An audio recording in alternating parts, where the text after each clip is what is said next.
Hey there, the Olympics are finally here. And while the opening ceremony has left the religious feeling a little blue, Team South Africa is making us proud with a gold and two bronze medals already. Plus, the ANC has shown Zuma the door, South Africa makes history with a female Chief Justice, and Uber has enraged drivers. Also, you could be swimming with coked up sharks on your next Brazilian holiday. So let's dive into your weekly update of empowering and easy to understand news brought to you by myself, Verashni Pillay, and the Explain Dakosa team. First up, could South Africa outdo its three-medal haul from the 2020 Tokyo Olympics? Just under halfway into the 2024 Olympic Games, Team South Africa has already secured 3 medals in Paris, 1 gold and 2 bronzes. And there's still plenty of opportunity for us to get more, with several of our strongest athletes lined up to compete in the coming days. We're some way off the biggest total of 11 medals that we achieved at the Rio de Janeiro Games in 2016, but this is an excellent showing nonetheless by our team. Tatiana Schoonmaker, now competing as Tatiana Smith, delivered a stunning performance by winning gold at the 100-meter breaststroke with a time of 1 minute 5 seconds. Alan Hathley made history by becoming the first South African cyclist since 1956 to win an Olympic medal, winning bronze in the cross-country event, and the Blitzboks, our rugby 7 team, brought home the 3rd bronze. While the team had a rocky start, a crucial win against Japan in the pool stages secured their spot in the quarter-finals. They then stunned New Zealand in the quarters, but fell to France in the semi-finals. Our last win against Australia secured the bronze. In upcoming events, Smith has advanced to the finals of the 200-meter breaststroke, and as the defending champion in this event, she could make history by winning back-to-back golds. Kaylin Corbet, swimming alongside Tatiana, surprised all of us by finishing second in her semi-final heat and securing a spot in the finals tonight at 9 p.m. Could we see 2 South Africans on the podium? It looks promising. Peter Kutzer, our young backstroke sensation, finished 3rd fastest in the 200-meter backstroke semi-finals. Kutzer will have a shot at winning another medal for Team South Africa in the finals tonight at 8:30 p.m. The track and field events will begin today, and the sensational Wade van der Kerk, world record holder in the 400-meter, is switching things up in Paris. He's competing in the 200-meter and is also part of our strong 4x400-meter relay team, which recently won silver at the World Relay Championships. The awesome foursome also has a chance for a medal, according to former South African sprinter Matthew Quinn. Also on the track, Akani Simbine clocked a blistering 9.86 seconds in a 100-meter just before the Games, tying for the 5th fastest time this year. Akani finished 4th in Tokyo, but he's gunning for a spot on the podium this time, so he could bring home a medal, as can his formidable 4x100-meter relay team. It's looking like a strong year for Team South Africa. More medals or not, we're proud of them. In political news, the ANC has expelled former President Jacob Zuma. The Secretary-General of the ANC, Fikile Mbalula, confirmed Zuma's expulsion on Monday after a draft document from the ANC's National Disciplinary Committee was leaked to the media.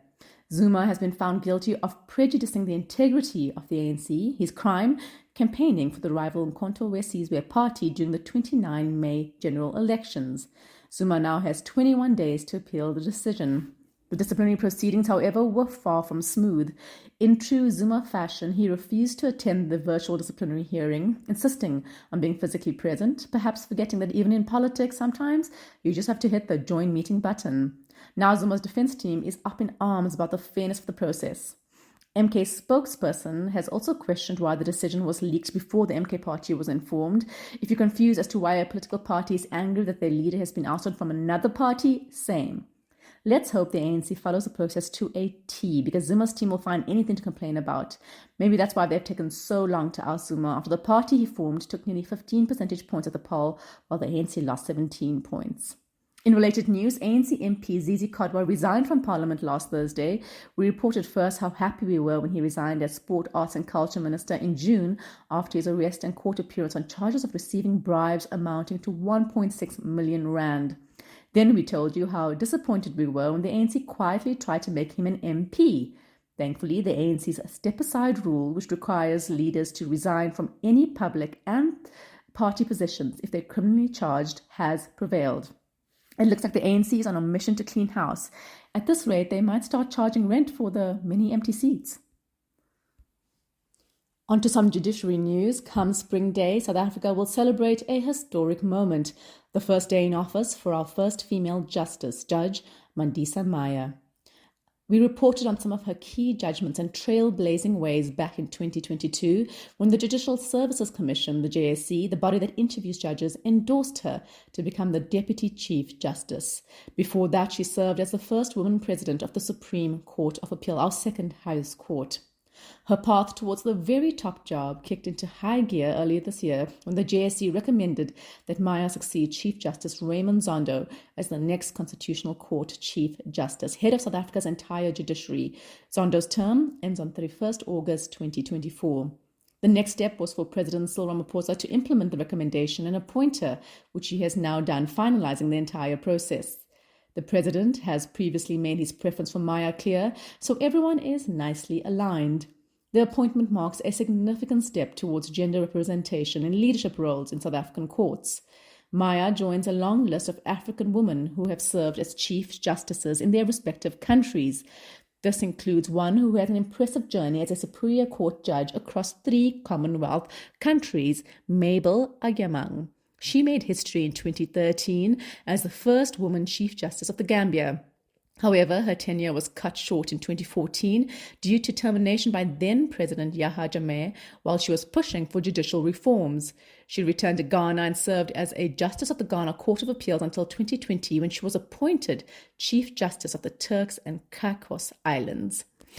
Maya's appointment, meanwhile, has been coming for a long time. She is about to head one of the most important institutions in our country at a time when attacks on the Constitution have become commonplace.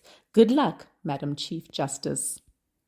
And cocaine sharks may sound like a cheesy B-grade flick, but this is real. Scientists have found 13 sharp-nosed sharks captured in coastal waters near Rio de Janeiro had traces of the drug in their muscle and livers. A previous study found that the sea around Rio is contaminated with waste from illegal labs and untreated sewage laced with pharmaceuticals.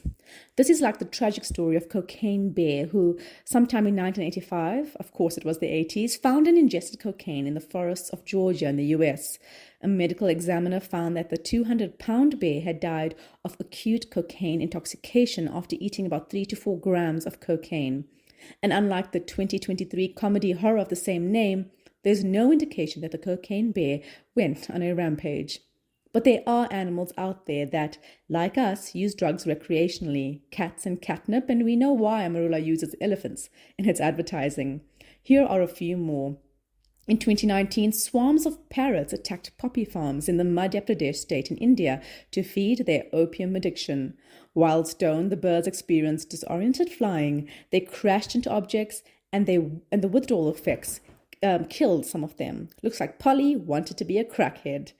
The black lemur, which usually eats fruit, sometimes picks up a large red millipede and bites it gently.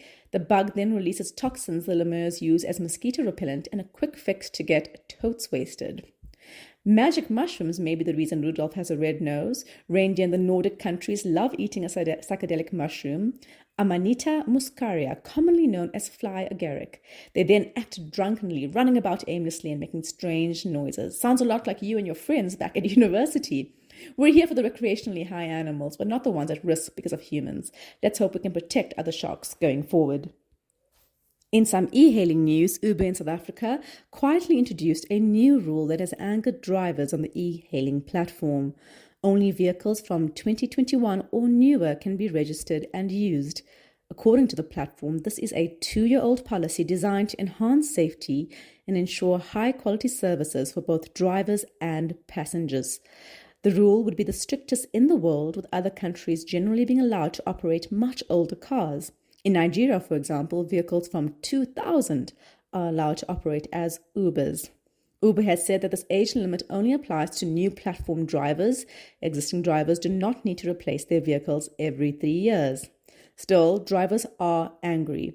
The South African Ride-Hailing Association chairperson, Ndabazenhle Khoza, criticized Uber for failing to engage adequately with driver representation groups.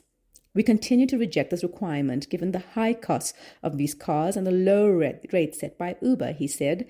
The comfort, safety and efficiency of a 2014 and 2021 luxury car are identical, especially if it's well maintained. The company is notoriously unfair on its drivers, especially in South Africa.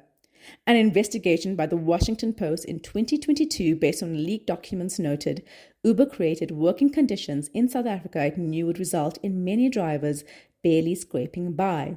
Uber incentivized more drivers to sign up than were necessary, shrank driver earnings, and built a system that rewarded workers for undertaking routes and schedules that put them at risk of harm in locations plagued by violence.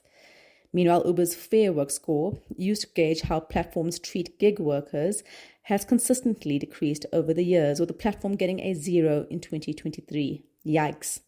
The latest development is just another example of how Uber leaves its drivers carrying almost all the financial risk, while the company takes home the majority of the massive profits, as the Mail and Guardian pointed out previously in its own investigation. Do better, Uber. Sacre bleu. The Olympic opening ceremony has come and gone, but the backlash is lingering. On Friday, the Paris Olympics opening ceremony enchanted and enthralled us with its ode to French history and culture, with a Lady Gaga performance, art pieces, fashion, and the glorious return of Celine Dion. But alas, two connected performances meant to celebrate diversity and the absurdity of violence between human beings have set the internet ablaze with accusation that it parodies Leonardo da Vinci's The Last Supper, which depicts Jesus and his disciples at the meal where he reveals that Judas will betray him.